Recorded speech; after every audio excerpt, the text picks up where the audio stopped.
When we want to understand a verse in the Bible, particularly one that seems kind of hard, it becomes important to consider the context.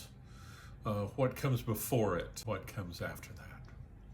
So I've been discussing the hard saying of Jesus when he says that we must deny ourselves, take up our cross, and follow him.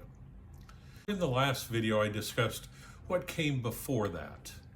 Just to review, it's where Jesus is with his disciples. Peter confesses that Jesus is the Messiah, and yet right after that, he tries to take Jesus aside and correct him when he didn't like it that Jesus said he must suffer and die. So Jesus tells him, you are seeing things merely from a human point of view and not from God's.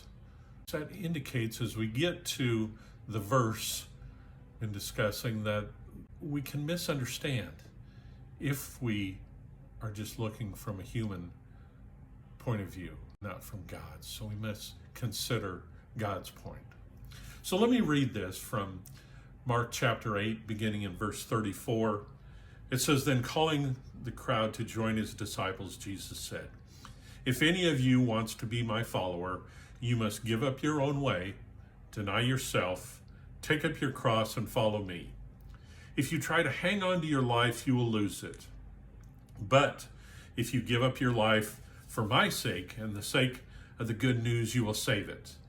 And what do you benefit if you gain the whole world but lose your own soul? So Jesus is explaining, what does this really mean?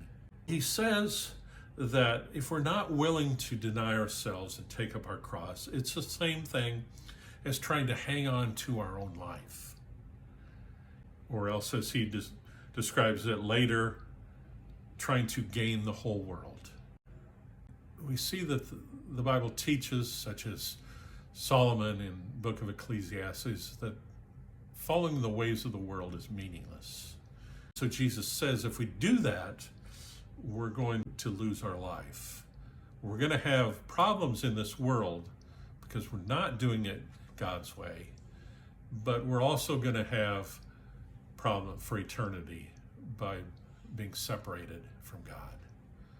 But the good news is this: if you give up your life for my sake and for the sake of the good news, you will save it. You'll have the life God planned here on this earth, and you will be with him forever in heaven. So join me as we wrap all this up next time.